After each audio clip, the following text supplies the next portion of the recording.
ായിത്തീരുന്നത് 11-ാം സങ്കീർത്തനമാണ്. കാണുവാനിടയായിത്തീരും ദാവീദിന്റെ സങ്കീർത്തനമെന്ന് കാണുവാനിടയായിത്തീരുന്നു. Today we have read from Psalm 11, and if you look at the subtitles you can see that it is a Psalm of David.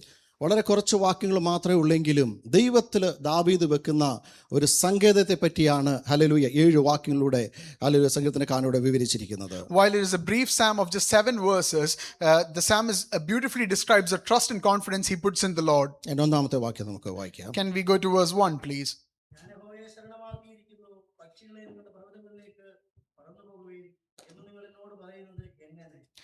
In the Lord I put my trust. How can you say to my soul, flee as a bird to your mountain? Praise the lord. സങ്കീർത്തനക്കാരൻ പറയുന്നത് നമ്മൾ ആരെ ശരണമാക്കണം. Praise the lord. Hallelujah. ലോകത്തിൽ ശരണമാക്കുവാൻ അനേക ദൈവങ്ങളും ആൾക്കാരൊക്കെ ഉണ്ടെങ്കിലും ദാവീദ് ദൈവസ്ഥലിൽ പറയുന്നത് ദൈവത്തെ എന്ത് ചെയ്യണം? ശരണമാക്കണം. Praise the lord. Here, David tells us to whom we should put our trust in. While there are many people and so-called gods on this earth on whom we can put our trust, David tells us to put our trust in the Lord. ദൈവത്തെ നമ്മൾ ശരണമാക്കി കഴിഞ്ഞാൽ ഒരു കാലത്ത് നമ്മൾ ക്ഷീണിച്ചു പോകുവാനോ തളർന്നു പോകുവാനോ നമ്മുടെ ദൈവം ഒരിക്കലും സമ്മതിക്കത്തില്ല.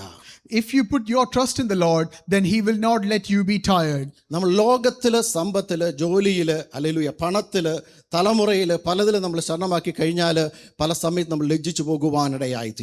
If you put your trust in your money, in your contacts, in your job, or in any other thing on this earth, then you will be embarrassed. ദൈവമക്കളോട് എനിക്ക് ഓർപ്പിക്കാനുള്ളത് 100% നമുക്ക് ശരണം വയ്ക്കുവാൻ യേശുവിന്റെ പാദപീഠം മാത്രമേ ഉള്ളൂ.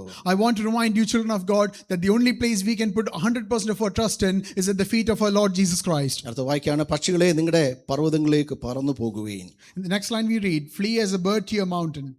ഹല്ലേലൂയ. പക്ഷികൾക്ക് 2 ചിറകുണ്ട്. ഏത് സമയത്ത് എവിടെയും പറന്നു പോകുവാൻ അതിന് കഴിയും. ഹല്ലേലൂയ. പർവ്വത നിരകളിൽ ആരും കാണാത്ത ഇടങ്ങളിൽ അത് പറന്നുപോയി hallelujah ഇരിക്കുവാനിടയായിത്തീരും. A bird has 2 wings with which it can flee away to wherever it wishes, and it often flies to the mountain for refuge. അതിന്റെ 3-ാമത്തെ വാക്യം നമുക്ക് വായിക്കാം. Let's go to verse 3 please. അടിസ്ഥാനങ്ങൾ മറിഞ്ഞു പോയാൽ നീതിമാൻ എന്ത് ചെയ്യും? If the foundations are destroyed, what can the righteous do? Price the Lord. അല്പം നമ്മൾ ചിന്തിക്കുന്നത് നമ്മുടെ ജീവിതത്തിലെ അടിസ്ഥാനങ്ങൾ മറിഞ്ഞു പോയാൽ നമ്മൾ എന്ത് ചെയ്യുവാനിടയായിത്തീരുന്നു. Today we want to meditate on the idea of what we will do if our foundations are destroyed. ഇവിടെ ഒരു ക്വസ്റ്റ്യൻ ചോദിച്ചിരിക്കുകയാണ്. ഹല്ലേലൂയ. ഏത് ബിൽഡിങ്ങിനും ഒരു അടിസ്ഥാനമുണ്ട്. ആ ബിൽഡിങ് എത്ര ഉയരത്തിലേക്കുണ്ടോ അത്രയും താഴത്തിലേക്ക് അതിൻ്റെ ഫൗണ്ടേഷൻ ആഴത്തിലേക്ക് പോയിട്ടുണ്ട്. Here the psalmist poses a question, and we know from experience that when we see a tall building, we can see that the foundations have gone as deep as the building is tall. ലോകത്തിലെ ഏറ്റവും വലിയ ബിൽഡിങ്ങായി നമുക്ക് അറിയുവാനിടയായി തീരുന്നത് Burj ഖലീഫയാണ്. Hallelujah. അതിന് ഉയരം hallelujah ഏകദേശം 2717 അടി height ഉണ്ട്. ഏകദേശം 163 ഹല്ലേലൂയ സ്തോത്രം നിലകളായിട്ടാണ് അത് പണിതിരിക്കുന്നത്. Today we know that the tallest building on this earth is the Burj Khalifa, which is 2713 feet high with 163 floors. Praise the Lord. ആ ബിൽഡിംഗ് അത്ര ഉയർന്നു നിൽക്കുമ്പോൾ കാണുമ്പോൾ ഹല്ലേലൂയ കാറ്റുകളും പ്രശ്നങ്ങളും തിരമാലകളൊക്കെ കടന്നു വരുമ്പോൾ അതിനെ പിടിച്ചു നിർത്തിയിരിക്കുന്നത് അതിൻ്റെ അടിയിൽ വലിയൊരു ഫൗണ്ടേഷൻ കൊടുത്ത മുഖാന്തരമാണ്. And as that building stands tall in the wind, and as it is pushed by the wind and many other natural phenomena, we can see that its foundations are what keeps it stable. ഇന്ന് പൽക്കാലം ദൈവമക്കളോട് എനിക്ക് ഓർപ്പിക്കാനുള്ളത്, ക്രിസ്തുവിൽ എന്തുമാത്രം നമ്മൾ അടിസ്ഥാനമുണ്ട്, ക്രിസ്തുവിൽ നമ്മൾ എന്തുമാത്രം വേരൂന്നുണ്ട്, അത്രത്തോളം നമുക്ക് ദൈവസന്നിധിയിൽ വളരുവാനിടയായി തീരും. Today I want to remind you, children of God, that it depends on the root that we have, on the deep root that we have in Christ, that our growth depends on. അടിസ്ഥാനങ്ങൾ മറിഞ്ഞു പോകുവാൻ ഈ ലോകത്തിൽ പിശാച് അല്ലെങ്കിൽ പലപ്പോഴും നമ്മുടെ ജീവിതത്തോട് പലവിധമാകുന്ന പോരാട്ടങ്ങൾ അടിച്ചുവിടും. എന്നാൽ ദൈവസന്നിധിയിൽ വിശുദ്ധിയോടെ വേർപാടോടെ പ്രാർത്ഥനയോടെ നിൽക്കുന്ന ഒരു വ്യക്തി ജീവിതത്തിന് എന്തെല്ലാം പോരാട്ടങ്ങളോ പ്രതികൂലങ്ങളോ കഷ്ടങ്ങളോ വന്നാലും ക്രിസ്തുവാകുന്ന പാറമേൽ ആഴത്തിൽ വേരൂന്നുവാനിടയായി തീരും. We know that our enemy, the devil, will often buffet us with many evil forces to push us off our foundations. But if you have laid your foundations on Christ, and if you put your grace on, if you depend on His grace, then you will stand strong no matter what trials and tribulations may come. യെശയ്യാവിന്റെ പുസ്തകം 28-ാം അധ്യായത്തിന്റെ 16-ാമത്തെ വാക്യം നമുക്ക് വായിക്കാം. Let's go to Isaiah 28 verse 16 please. അതുകൊണ്ട് യഹോവയായ കർത്താവ് ഇപ്രകാരം അരുളിച്ചെയ്യുന്നു, ഇതാ ഞാൻ സിയോനിൽ ഉറപ്പുള്ള അടിസ്ഥാനമായി ശോധന ചെയ്ത കല്ലും വിലയേറിയ മൂലക്കല്ലുമായി ഒരു അടിസ്ഥാന കല്ലിട്ടിരിക്കുന്നു, വിശ്വസിക്കുന്നവൻ ഓടിപ്പോകുകയില്ല. Therefore, thus says the Lord God, behold, I lay in Zion a stone for a foundation, a tried stone, a precious cornerstone, a sure foundation. Whoever believes will not act hastily. നമുക്ക് വേണ്ടി സിയോനിൽ ദൈവമായ കർത്താവ് എന്നറിയാമോ ഒരു അടിസ്ഥാന കല്ലിട്ടിരിക്കുകയാണ്. Today, we know that our Lord has laid a foundation for us, a cornerstone for us in Zion. ആ കല്ലിൻ്റെ പ്രത്യേകതയാണ് അതിന് ഉറപ്പുണ്ട്, അത് ശോധന ചെയ്ത കല്ലാണ്. It is a sure foundation and it is a tried stone. Hallelujah സ്തോത്രം. പഴയ നിയമത്തിലൊക്കെ ആലയം പണിയുന്ന സമയത്ത് ഹല്ലേലൂയ സ്തോത്രം കല്ലുകൾ അടിസ്ഥാനം ഇടുമ്പോൾ വെറുതെയല്ല ഇടുന്നത്, അത് ചെത്തി മിനുസമാക്കി രൂപാന്തരപ്പെടുത്തിയുള്ള കല്ലാണ് ഇടുന്നത്. If you look into the Old Testament, when the foundations of the temple was being laid, we knew that the cornerstones were properly hewn and cut and then laid as a cornerstone. ഇവിടെ വായിക്കുന്നത് വിലയേറിയ കല്ലായ അടിസ്ഥാനമായ മൂലക്കല്ലിട്ടിരിക്കുന്നതെന്ന്. Here we read that a precious cornerstone and a sure foundation has been laid. ആരാണ് ഈ കല്ല്? നമ്മുടെ കർത്താവ് യേശു കർത്താവാണ്. Who is this firm foundation? നമുക്ക് വേണ്ടി ഹല്ലേലൂയ സിയോനില് ഹല്ലേലൂയ നിലനിൽക്കുന്ന ഒരു അടിസ്ഥാനത്തിന് മേലാണ് ഹല്ലേലൂയ ദൈവം നമ്മളെ പണിയുവാൻ ആഗ്രഹിക്കുന്നത്. Here, this foundation is our Lord Jesus Christ, and it is on this firm and sure foundation that the Lord wants to build us upon. അടുത്ത വാക്യം വായിക്കുന്നത് വിശ്വസിക്കുന്നവൻ ആരും ഓടിപ്പോകുകയില്ല എന്ന്. ഓടിപ്പോകേണ്ട പ്രയാസങ്ങളും പ്രതികൂലങ്ങളൊക്കെ കടന്നു വന്നാലും അല്ലെങ്കിൽ സിയോനിൽ അടിസ്ഥാനമിട്ടിരിക്കുന്ന മൂലക്കല്ല് അഭയം നമ്മൾ പ്രാപിക്കുന്നുവെങ്കിൽ യാതൊരു പ്രയാസങ്ങളോ പ്രതികൂലങ്ങളോ കടന്നു വരുമ്പോൾ അല്ല ക്രിസ്തു ജീവിതം വിട്ട് നമ്മൾ ഓടിപ്പോകുവാനിടയാകത്തില്ല എന്ന്. In the next line we read, whoever believes on him will not flee away. And if we lay our trust on this sure foundation, then no matter what trials and tribulations may come to you, you will stand firm. യേശു കർത്താവ് ഈ ലോകത്തിലായിരുന്നപ്പോൾ നമ്മൾ വീട് പണി എങ്ങനെയായിരിക്കണമെന്ന് എഴുതിയിട്ടുണ്ട്. മത്തായി സുവിശേഷം 7-ാം അധ്യായത്തിന്റെ 24-ാമത്തെ വാക്യത്തിലേക്ക് കടന്നു വരാം. In Matthew chapter 7, we see the Lord Jesus Christ telling us how we should build our household. ആകയാൽ എൻ്റെ ഈ വചനങ്ങളെ കേട്ടോ ചെയ്യുന്നവനൊക്കെയും പാറമേൽ വീട് പണിത ബുദ്ധിയുള്ള മനുഷ്യനോട് തുല്യനാകുന്നു. വൻമഴ ചൊരിഞ്ഞ് നദികൾ പൊങ്ങി കാറ്റടിച്ച് ആ വീടിന്മേൽ അലച്ചു, അത് പാറമേൽ അടിസ്ഥാനമുള്ളതാകയാൽ വീണില്ല. എൻ്റെ ഈ വചനങ്ങളെ കേട്ട് ചെയ്യാത്തവനൊക്കെയും മണലിന്മേൽ വീട് പണിത മനുഷ്യനോട് തുല്യനാകുന്നു. വൻമഴ ചൊരിഞ്ഞ് നദികൾ പൊങ്ങി കാറ്റടിച്ച് ആ വീടിന്മേൽ അലച്ചു, അത് വീണു, അതിൻ്റെ വീഴ്ച വലിയതായിരുന്നു. Therefore, whoever hears these sayings of mine and does them, I will liken him to a wise man who built his house on the rock. And the rain descended, the floods came, and the winds blew and beat on that house, but it did not fall, for it was founded on the rock. But everyone who hears these sayings of mine and does not do them will be like a foolish man who built his house on the sand. And the rain descended, the floods came, and the winds blew and beat on that house, and it fell, and great was its fall. നമ്മൾ പണിയുന്ന വീട് hallelujah എങ്ങനെയായിരിക്കണം? യേശു കർത്താവാകുന്ന hallelujah സ്റ്റോണിലായിരിക്കണം. ഇവിടെ വായിക്കുന്നത് ആകയാൽ എൻ്റെ വചനങ്ങളെ കേട്ട് ഒക്കെയും പാറമേൽ വീട് പണിയുന്നത്. Price the lord. ഹല്ലേലൂയ. ദൈവത്തിൻ്റെ വചനം ഒന്നാം നമ്മൾ കേൾക്കണം. ഹല്ലേലൂയ. ഓരോ വചനവും നമ്മുടെ ഉള്ളിലായിരിക്കണം. ഹല്ലേലൂയ. ഒരു മൂലക്കല്ലിടുമ്പോൾ അതിന് മുകളിൽ പല കല്ലുകൾ വെക്കുന്നത് പോലെ ദൈവമാവുന്ന വചനം എടുത്ത് ഓരോന്നോരോന്ന് അടുക്കി വെച്ച് ഹല്ലേലൂയ സ്തോത്രം കാറ്റടിക്കുമ്പോൾ അതിനകത്തേക്ക് കയറാതെ പ്രതികൂലങ്ങൾ കടന്നു വരുമ്പോൾ ഉള്ളിലേക്ക് കയറാതെ ഹല്ലേലൂയ പ്രൊട്ടക്ഷൻ മേലോട്ട് പണിയുവാനിടയായിത്തീരും. If we build our house on the cornerstone that is Jesus Christ, and if we depend on the words that He has spoken and follow them, then we will have a firm foundation, and no matter what trials may come, we will stand stable. പാറമേൽ വീട് പണിയുന്ന വ്യക്തി ആരെന്നറിയാമോ? ബുദ്ധിയുള്ളവനാണ്. ഇന്ന് പൽക്കാലം ദൈവം സ്വർഗീയ ബുദ്ധി നമുക്ക് തന്നിട്ടുണ്ട്. കൃപയാൽ ഹല്ലേലൂയ നമ്മൾ രക്ഷിക്കപ്പെടുവാനിടയായി തീർന്നാമത്തെ സ്റ്റോൺ വെച്ചു. ഹല്ലേലൂയ സ്തോത്രം. സ്നാനപ്പെടുവാനിടയായി അടുത്ത സ്റ്റോൺ അഭിഷേകം, കൃപാവരങ്ങൾ, അങ്ങനെ ഓരോരോ കല്ലിന്മേൽ ദൈവസ്ഥലം നമ്മളെ പണിയുവാൻ ആഗ്രഹിക്കുന്നു. Today, the person who built his house on the rock that is Christ is described as a wise man. First, he accepted salvation through Jesus Christ, which was the cornerstone. Then he laid the next stone of baptism. Then he laid the next stone, and so forth. And we see that he built a stable foundation. ഈ വീടിന്മേൽ അടിക്കുന്നത് ചെറിയ മഴയല്ല. 25-ാമത്തെ വാക്യത്തിൽ വായിക്കുന്നത് വൻമഴ അടിക്കുവാനിടയായി തീർന്നു, നദികൾ പൊങ്ങുവാനിടയായി, കാറ്റുകൾ അടിച്ചു, ആ വീടിന്മേൽ അടിച്ചു. പാറമേലായതുകൊണ്ട് അത് സ്ട്രോങ് ആയി അടിസ്ഥാനത്തിനുമേൽ നിൽക്കുവാനിടയായി തീർന്നു, അത് വീണു പോകുവാനിടയായില്ല എന്ന്. In verse 25 we see that heavy rains beat on that house, heavy winds blew, and severe floods came, but yet the house that was built on that firm foundation remained stable. താഴോട്ട് വായിക്കുന്നത്, ഈ വചനം കേൾക്കാതെ, ദൈവത്തിൻ്റെ വചനം വിശ്വസിക്കാതെ, അനുസരിക്കാതെ, സ്വന്തം ഇഷ്ടപ്രകാരം, ഹല്ലേലൂയ, നമ്മളൊരു വീട് പണിയുമ്പോൾ പ്ലാൻ പണിയാൻ വേണ്ടി ആർക്കിടെക്ട് എന്തറിയാമോ, എഞ്ചിനീയേഴ്സ് അതിൻ്റെ പ്ലാനും പദ്ധതിയൊക്കെ വരച്ച് തരും. എന്നാൽ നമ്മുടെ സ്വന്തം ഇഷ്ടം പോലെ പണിത് കഴിഞ്ഞാൽ അത് നിലനിൽക്കത്തില്ല, പെട്ടെന്ന് വീണു. അതുപോലെ ഇവിടെ വായിക്കുന്നത്, ദൈവത്തിൻ്റെ വചനം കേൾക്കാതെ സ്വന്തം ഇഷ്ടപ്രകാരം പണിത വ്യക്തിയുടെ ജീവിതത്തെ പറ്റിയാണ് എഴുതിയിരിക്കുന്നത്. From verse 26 onwards, we can see a man who built his house according to his own whims and fancies. He did not follow the scriptures. And just like how we follow an architect's or engineer's drawings as we build our earthly house, if we do not follow their specifications, then this house will also fall down. And such was the case of this man. രണ്ട് വ്യക്തി ജീവിതങ്ങൾ വീട് പണിതു, ഒന്ന് പാറമേൽ, രണ്ട് മണലിന്മേൽ. ഇവിടെ മണലിന്മേൽ വീട് പണിത വ്യക്തിക്ക്, ഹല്ലേലൂയ, താട്ട് വായിക്കുന്നത്, അവരുടെ ജീവിതത്തിലും വൻമഴ അടിക്കുവാനിടയായി, നദികൾ പൊങ്ങുവാനിടയായി തീർന്നു. അതിന് മേലടിച്ചു. അതിൻ്റെ വീഴ്ച എങ്ങനെയായിരുന്നു? വലിയതായിരുന്നു, ചെറുതല്ല. ഹല്ലേലൂയ. അതിന് മേലടിച്ചപ്പോൾ അതിന് നിലനിൽക്കുവാൻ കഴിഞ്ഞില്ല. അത് പെട്ടെന്ന് സഡനായിട്ടെന്നറിയാമോ, തരിപ്പണമായി പോകുവാനിടയായി. എന്തെന്ന് ചോദിച്ചു കഴിഞ്ഞാൽ, ക്രിസ്തുവിലുള്ള അടിസ്ഥാനമില്ലാതെ പണിയുന്ന ഓരോന്നും ഇങ്ങനെയായി തീരുവാനിടയായി തീരും. Here we see two people, a wise man and a foolish man, both of whom built houses. One put his foundation on the rock that is Christ, while the other built it on the sand. And both were subjected to winds and floods and rains. One remained stable, while the one that had its foundations on the sand fell away. And great was its fall, as we see in the scriptures. ലൂക്കോസ് സുവിശേഷം 6-ാം അധ്യായത്തിന്റെ 48-ാം വാക്യത്തിലേക്ക് കടന്നു വരുമ്പോൾ, എന്തുകൊണ്ട് hallelujah ആ ഭവനം വീണില്ല എന്ന് അവിടെ എഴുതിയിട്ടുണ്ട്. When we come to Luke chapter 6 verses 48 and 49, we can see why the house which had its foundation on Christ remained standing. ആഴത്തിൽ കുഴിച്ചു, പാറമേൽ അടിസ്ഥാനമിട്ടു, വീട് പണിയുന്ന മനുഷ്യനോട് അവൻ തുല്യൻ. വെള്ളപ്പൊക്കമുണ്ടായി, ഒഴുക്ക് വീടിനോടടിച്ചു, എന്നാൽ അത് നല്ലവണ്ണം പണിതിരിക്കുക കൊണ്ട് അത് ഇളകിപ്പോയില്ല. കേട്ടിട്ട് ചെയ്യാത്തവൻ അടിസ്ഥാനം കൂടാതെ മണ്ണിന്മേൽ വീട് പണിത മനുഷ്യനോട് തുല്യൻ. ഒഴുക്കടിച്ച ഉടനെ അത് വീണു, ആ വീടിന്റെ വീഴ്ച വലിയതുമായിരുന്നു. He is like a man building a house who dug deep and laid the foundation on the rock.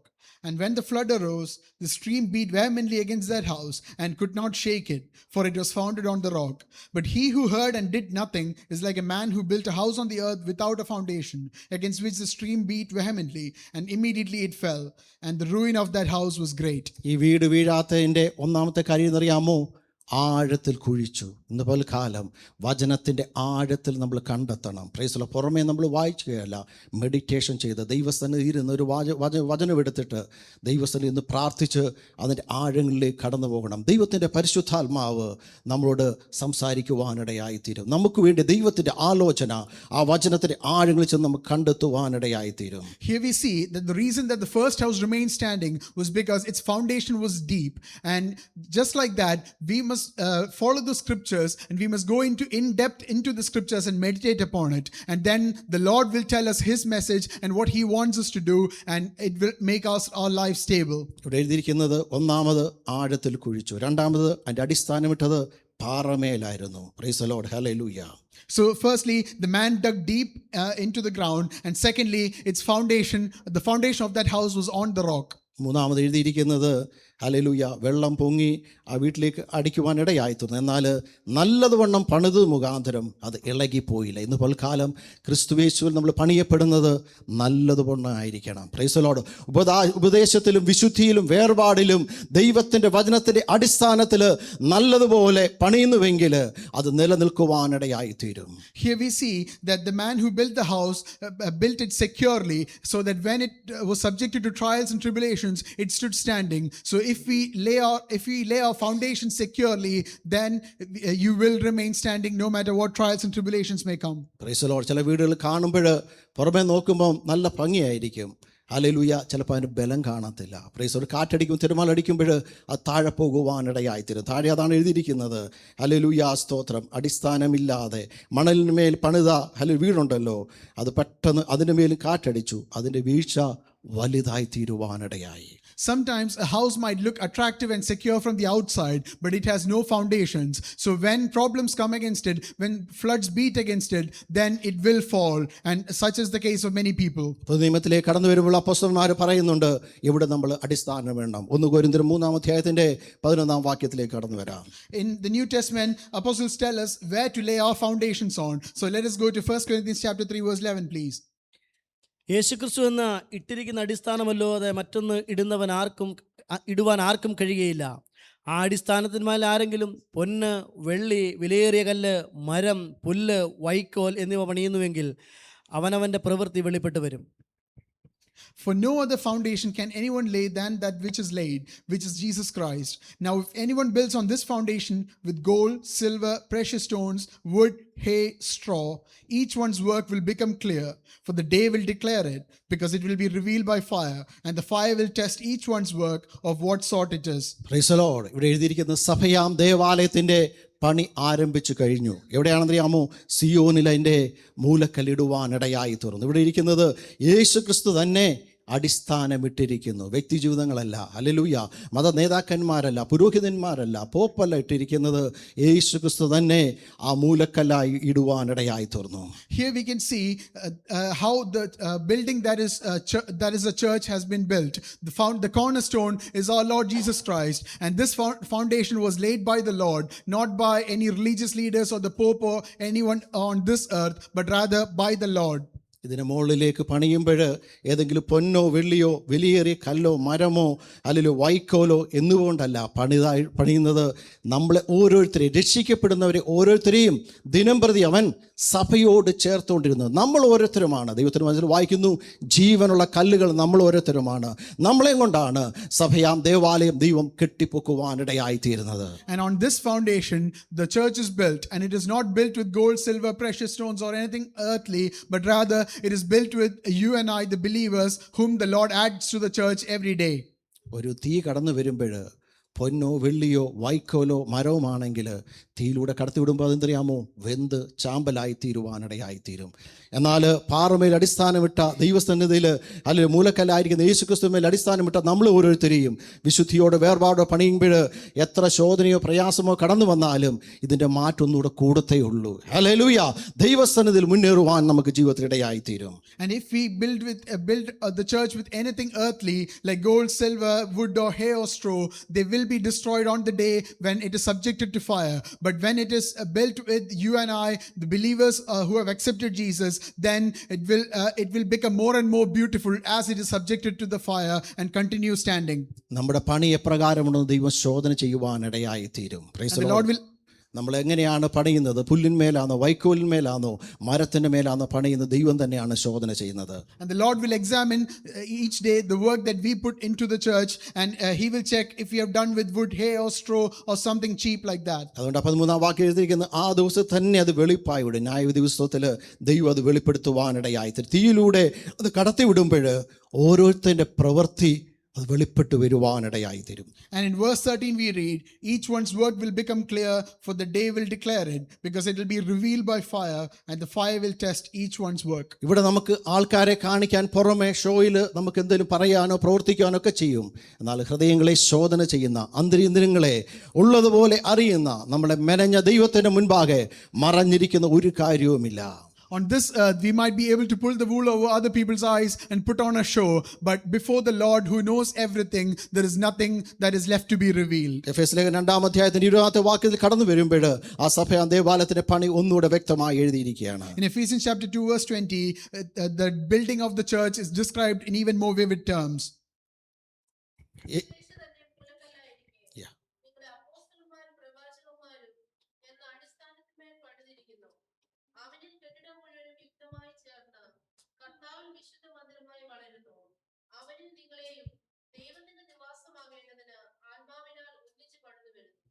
Having been built on the foundation of the apostles and prophets, Jesus Christ himself being the chief cornerstone, in whom the whole building, being fitted together, grows into a holy temple in the Lord, in whom you also are being built together for a dwelling place of God in the Spirit.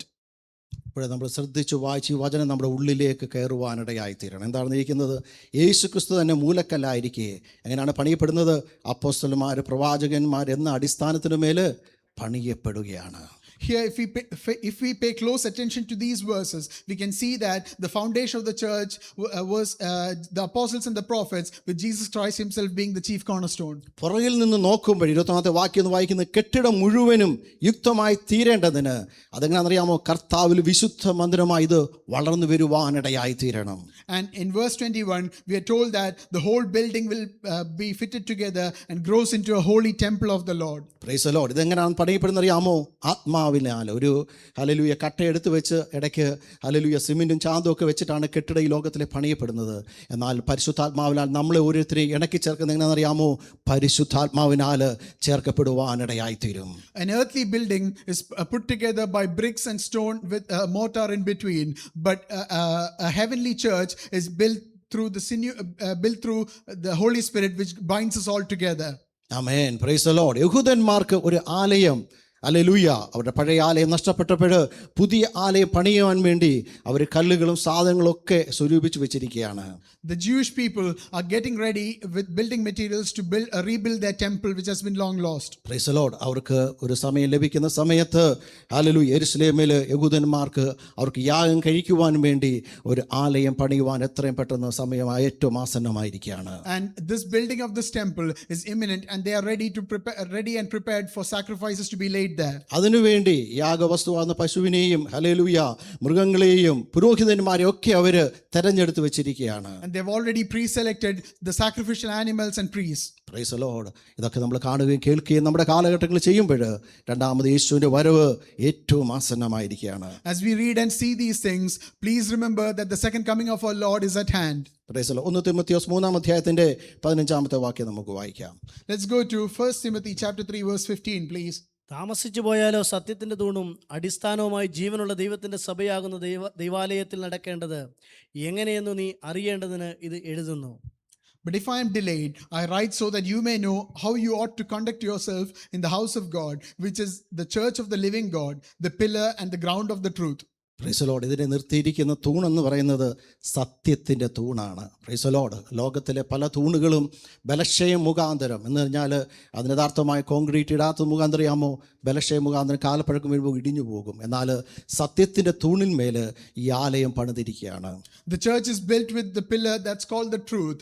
An earthly pillar might shake due to weakness, but a pillar that is laid on the truth will remain standing. ലോകത്തിലെ പണിക്ക് കല്ലും കട്ടയ്ക്കും ജീവനില്ല. എന്നാൽ ഇവിടെ എഴുതിയിരിക്കുന്നത് ജീവനുള്ള hallelujah സ്തോത്രം ദൈവത്തിൻ്റെ സഭയാകുന്ന hallelujah നമ്മളെ ഓരോരുത്തരെയും കൊണ്ടാണ് ഇതൊരു പണി നടക്കുന്നത്. Earthly buildings are built with bricks that are dead, but the church is built with living stones, which includes you and me. എബ്രായലേഖനം 11-ാം അധ്യായത്തിന്റെ 10-ാം വാക്യം ഇങ്ങനെ വായിക്കുന്നു: ദൈവം ശില്പിയായി നിർമ്മിച്ചതും അടിസ്ഥാനമിട്ട നഗരത്തിനു വേണ്ടി വിശുദ്ധന്മാര് നോക്കി പാർത്തുകൊണ്ടിരുന്നു. ഇന്ന് പല കാല ദൈവമക്കളായ നമ്മൾ ഓരോരുത്തർക്കും അതിനുവേണ്ടി നോക്കി പാർക്കുവാനിടയായി തീരണം. In Hebrews chapter 11 verse 10, we see that many saints of old waited for the city which has foundations that were laid by God. ഇതിനെ ശില്പിയായിരിക്കുന്നത് മനുഷ്യകരമല്ല, ദൈവമായ കർത്താവാണ് ഇതിന്റെ ശില്പി. And the builder and maker of this city is God. മനുഷ്യകരങ്ങൾ കൊണ്ട് hallelujah ചുറ്റി കൊണ്ട് അടിച്ചു കഴിയുമ്പോൾ പലതും അടന്ന് പോകുവാനിടയായിത്തീരും. എന്നാൽ നമ്മുടെ ജീവിതത്തിലെ ദൈവത്തിന് വേണ്ടാത്ത കൂർത്തുപൂർത്തിരിക്കുന്ന പല ഭാഗങ്ങളും ആ സ്വർഗീയ ശില്പിയെ എന്നുള്ള പാട്ട് പാടുമ്പോൾ കേൾക്കുവാനിടയായിത്തീരും. അവൻ്റെ കരങ്ങളാണ് നമ്മളായിരിക്കുന്നത്. ഹല്ലേലൂയ. ദൈവത്തിന് വേണ്ട രീതിയിൽ അവൻ്റെ കരങ്ങളെ ആയുധ മുഖാന്തരം നമ്മളെ ചെത്തി മിനുക്കി ഹല്ലേലൂയ അവൻ്റെ ആലയത്തിൽ വയ്ക്കുമ്പോൾ ഒരു കുറവുമില്ലാതായി തീരുവാന് നമ്മുടെ ജീവിതത്തിലൂടെ പല ഭാരങ്ങളും പ്രയാസങ്ങളും കഷ്ടങ്ങളും കടത്തിവിട്ട് ദൈവത്തിൽ പ്രയോജനമുള്ള ഓരോ കല്ലുകളാക്കി നമ്മളെ വെക്കുവാനിടയായി തീരും. We can see that an earthly building can be destroyed with a hammer blow, but a living stone that includes you and me in Christ are always cut and hewn into the right shape by the Lord, and it will be ready and prepared to face any trials. അടിസ്ഥാനം മറിഞ്ഞുപോയ അനേകം വ്യക്തി ജീവിതങ്ങളുടെ കാര്യങ്ങൾ ദൈവത്തിൻ്റെ വചനത്തിൽ എഴുതിയിട്ടുണ്ട്. ശിംശോൻ്റെ അടുക്കിലേക്ക് പോയി കഴിഞ്ഞാൽ ആദ്യം നല്ല അടിസ്ഥാനം ഇട്ട് പണിതാണ്. എന്നാലെന്നറിയാമോ ലോകത്തിലെ ഇമ്പങ്ങളും കാര്യങ്ങളൊക്കെ കടന്നു വന്നു കഴിഞ്ഞപ്പോഴെന്നറിയാമോ അവൻ്റെ അടിസ്ഥാനം കുലുങ്ങുവാൻ വീഴുവാനിടയായി തീർന്നു. We can see many people in the Bible whose foundations were overturned. If we look into the life of Samson, we can see that due to his fleshly desires, his foundations were overturned and he fell. യൂദയും അതുപോലെ നല്ല അടിസ്ഥാനത്തിൽ ഇട്ട് പണിയുവാനിടയായി തീർന്നു. എന്നാൽ ദൈവ്യാഗ്രഹം ഉള്ളിലേക്ക് കടന്നു കഴിഞ്ഞപ്പോൾ എന്നറിയാമോ, സ്വന്തം ഗുരുവായ യേശുവിനെ പോലും അവന് ഒറ്റിക്കൊടുക്കുവാനിടയായി, അവൻ്റെ അടിസ്ഥാനവും വീഴുവാനിടയായി തീർന്നു. Judas Iscariot had a good foundation, but when his love of money overtook every other consideration, then his foundation also fell. എന്നാൽ ഇയ്യോബിൻ്റെ ജീവിതം എടുത്ത് പഠിച്ചു കഴിഞ്ഞാൽ കഷ്ടതയും പ്രയാസവും തിരമാലയും ഒക്കെ കടന്നു വന്നിട്ടും ആ ക്രിസ്തുവിൽ അടിസ്ഥാനമിട്ട് ക്രിസ്തുവിൻ്റെ മുഖത്തേക്ക് നോക്കിയത് മുഖാന്തരം യേശു കർത്താവിനെ, ദൈവത്തെ അവന് തള്ളിപ്പറയുവാൻ ഒരിക്കലും ഇടയായി തീർന്നില്ല. But if we look to the life of Job, we can see that even as he lost everything, his foundations remained on Christ and he never forsook the Lord. ഇന്ന് പൽക്കാലം ദൈവമക്കളോട് ഓർപ്പിക്കാനുള്ളത്, നമ്മൾ ഇട്ടിരിക്കുന്ന അടിസ്ഥാനം എവിടെയാണ്? Today, I want to ask you, children of God, where does your firm foundation lie? ഇന്ന് പൽക്കാല ലോകത്തിലോ മറ്റ് ദൈവങ്ങളിലോ എവിടെയെങ്കിലും നിങ്ങൾ അടിസ്ഥാനം ഇട്ടിട്ടുണ്ടെങ്കിൽ ദൈവത്തിൻ്റെ വചനത്തിലെ ഹല്ലേലൂയ ഊന്നിക്കൊണ്ട് എനിക്ക് പറയുവാനുള്ളത്, ക്രിസ്തുവാകുന്ന പാറമേൽ നിങ്ങളുടെ അടിസ്ഥാനം ഇട്ടാൽ നിങ്ങളുടെ നിത്യജീവനിൽ ആ സ്വർഗീയ ദൈവം കരങ്ങളാൽ ഹല്ലേലൂയ നിർമ്മിക്കപ്പെടുന്ന ആ സ്വർഗീയ ഭവനത്തിലെ അവകാശിയായി തീരുവാൻ നിങ്ങൾക്കിടയായി തീരും. Today, I want to remind you that if your foundation remains on Christ, then you will be a partaker of the house whose builder and maker is the Lord in eternity. എന്നാൽ ലോകത്തിലും ഈ ലോകത്തിലെ ദൈവങ്ങളും അടിസ്ഥാനം ഇട്ട് കഴിയുമ്പോൾ ഭാരങ്ങൾ, പ്രയാസങ്ങൾ, നിരാശകൾ, hallelujah പ്രതികൂലങ്ങൾ കടന്നു വരുമ്പോൾ ഹല്ലേലൂയ ഒരു ജാണ് കയറിന് വേണ്ടി അല്ലെ ആത്മഹത്യക്ക് വേണ്ടി മനുഷ്യർ ഓടുന്നതായിട്ട് കാണുവാനിടയായി തീരും. But if you put your trust and dependence on anything that on this earth, then as troubles come into you, you will consider many difficult options. ഒരാടുത്ത് ചോദിച്ചു, അടിസ്ഥാനം മറിഞ്ഞു പോയാൽ എന്ത് ചെയ്യുമെന്ന്. ആ വ്യക്തി പറഞ്ഞു, എന്തും ചെയ്യും. Price the lord. ഹല്ലേലൂയ. ഭൂമി കുലുങ്ങുമ്പോൾ പലതിൻ്റെ അടിസ്ഥാനം പോകും. ചിലതെന്നറിയാമോ, ആടി അവിടെ നിൽക്കും. ചിലതെന്നറിയാമോ, പെട്ടെന്ന് വീണ് തരിപ്പണമായി പോകുവാനിടയായി തീരും. If you ask an earthly person, what will you do if your foundations are overturned? He will say, I will do anything. But if you put your foundation on Christ, you will stay stable. എന്നാൽ ദൈവത്തിൽ ആശ്രയിക്കുന്ന ഒരു വ്യക്തിക്ക് പറയുവാനിടയായി തീരും, hallelujah, എൻ്റെ അടിസ്ഥാനം എത്ര കുലുങ്ങിയാലും, എത്ര കാറ്റടിച്ചാലും, എത്ര തിരുമാല വന്നാലും ഞാൻ യേശുവിൻ്റെ മാർവിൽ അഭയം നേടുവാനിടയായി തീരും. വിശുദ്ധ കാര്യങ്ങൾ ദൈവത്തിന് സ്തോത്രം ചെയ്താട്ട്. Hallelujah. But if you put your foundation on Christ, no matter how difficult the trials and tribulations that you may go through, you will find a solace in the breast of your Lord Jesus Christ. യോബിൻ്റെ ജീവിതത്തിൽ, അവൻ്റെ ജീവിതത്തിൽ ഇളക്കി മറിക്കുന്ന അനേക തിരമാലകൾ, ഭാരങ്ങൾ, പ്രയാസങ്ങളൊക്കെ കടന്നു വന്നപ്പോഴും അവനെന്ത് അറിയാമോ, തൻ്റെ ഭാര്യ പോലും തള്ളി പറഞ്ഞപ്പോഴും യേശുവിൻ്റെ ദൈവത്തിൻ്റെ മുഖത്തെ അവന് ഹല്ലേലൂയ സ്തോത്രം വിടാതെ വേണം നോക്കുവാനിടയായി തീർന്നു. അവൻ്റെ ഉപനിധി അവസാനത്തോളം എന്നെ വഴി നടത്തുവാന് സർവശക്തനെന്ന് വിളിച്ചു പറയുവാനിടയായി തീർന്നു. Even as Job went through difficult and horrible situations and trials, even as his own wife forsook the Lord, he was able to remain standing because he put his trust and confidence in the Lord, and he firmly believed that the Lord would protect his inheritance. അതുകൊണ്ട് ദൈവമക്കളോട് ഓർപ്പിക്കാനുള്ളത്, നമ്മുടെ ക്രിസ്തീയ ജീവിതയാത്രയിൽ ഓരോ ദിവസവും യേശുവിൽ അടിസ്ഥാനമിട്ട് hallelujah മറിഞ്ഞു പോകാത്ത, ഇളകാത്ത ആ സ്വർഗീയ രാജ്യത്തിന് വേണ്ടി നോക്കി പാർക്കുന്നുവെങ്കിൽ നിത്യതയിൽ ദൈവം നമ്മളെ കൊണ്ടുപോകുവാനിടയായി തീരും. So I want to remind you, children of God, that if you put your foundation on the Lord and if you put your trust in Him, no matter what you encounter in your Christian walk, He is faithful enough to take you to eternity safely. 10-ാം അധ്യായത്തിലെ 4-ാം വാക്യം വായിക്കാം. സങ്കീർത്തനത്തിൽ 11-ാം അധ്യായത്തിൽ, യഹോവ തന്റെ വിശുദ്ധ മന്ദിരത്തിലുണ്ട്. യഹോവയുടെ സിംഹാസനം സ്വർഗ്ഗത്തിലാകുന്നു. അവന്റെ കണ്ണുകൾ ദർശിക്കുന്നു. അവന്റെ കൺപോളകൾ മനുഷ്യപുത്രന്മാരെ ശോധന ചെയ്യുന്നു. The Lord is in His holy temple. The Lord's throne is in heaven. His eyes behold, His eyelids test the sons of men. ഇവിടെ സങ്കീർത്തനക്കാരൻ എഴുതിയിരിക്കുന്നത്, ദൈവം എവിടെയാണ് ഉള്ളത്? ദൈവം ആയിരിക്കുന്നത് വിശുദ്ധ മന്ദിരത്തിലുണ്ട്. ദൈവത്തിൻ്റെ വചനം വായിക്കുന്നു, ദൈവനാമത്തിൽ 2-3 പേർ കടന്നു വന്നാൽ അവരുടെ മധ്യത്തിലുണ്ട്. ഇന്ന് പകൽക്കാലം നമ്മുടെ കടന്നു വന്നപ്പോൾ ആ ദൈവത്തിൻ്റെ സാന്നിധ്യം നമ്മുടെ മധ്യമുണ്ട്. Here the psalmist describes where the Lord sits. He is in His holy temple, but even more than that, He is with you when 2 or 3 gather in His name, and He is here today. Hallelujah. ലോകത്തിലെ സിംഹാസനത്തിൽ ഇരുന്നുകൊണ്ട് രാജാക്കന്മാർക്ക് നോക്കിക്കഴിഞ്ഞാൽ അതിന് ചുറ്റുപാട് ഇടങ്ങളിൽ മാത്രമേ കാണത്തുള്ളൂ. എന്നാൽ സ്വർഗീയ സിംഹാസനത്തിൽ നമ്മുടെ രാജാവും കർത്താവും ഇരുന്ന് നോക്കുമ്പോൾ ഭൂമിയിലുള്ള സകല മനുഷ്യരെയും ഒരുപോലെ കാണുവാനിടയായിത്തീരും. If a king on this earth sits on his earthly throne, he can only see the people standing right there around him. But when the Lord sits on His throne, He can see every single person on this world. വായിക്കുന്ന അവൻ്റെ കണ്ണ് ദർശിക്കുന്നു, ദൂരദർശനം. Hallelujah. ദൈവത്തിനുണ്ട്. നമുക്ക് hallelujah ക്രിസ്തു ദർശനമേ ഉള്ളൂ. അടുത്തുള്ള അടുത്തുള്ളത് മാത്രമേ നമ്മൾ കാണത്തുള്ളൂ.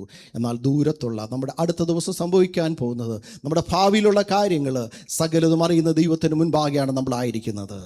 Here we are standing before the Lord, who can look at you, examine you closely, and who can see into your future. അതുമാത്രമല്ല, കൺപോള കൊണ്ട് മനുഷ്യപുത്രന്മാരെ ഓരോരുത്തരും എന്ത് ചെയ്യുന്നവന് ശോധന ചെയ്ത്, ഇന്ന് പൽക്കാലം നമ്മളെ ശോധന ചെയ്യുന്ന, നല്ലതുപോലെ അറിയുന്ന ഒരു ദൈവത്തിന് മുൻപാകെ നമ്മളെ തന്നെ ഒന്ന് ഏൽപ്പിച്ചുകൊണ്ട് ദൈവത്തിൽ പ്രാർത്ഥിക്കുവാനിടയായി തീരട്ടെ. Today, let us stand before the Lord, whose eyelids test the sons of men, and who is testing us right now. ഇവിടെ വായിക്കുന്ന അവൻ നീതിമാനെ ശോധന ചെയ്യുന്നു. Here we can see that he tests the righteous man. ദുഷ്ടന്മാരെയും ദൈവം നോക്കുകയാണ്, അവൻ്റെ സാഹസപ്രിയയും അവൻ്റെ ഉള്ളിലുള്ള കാര്യങ്ങൾ അവന് വെളിപ്പെട്ടു വരുവാനിടയായി തീരും.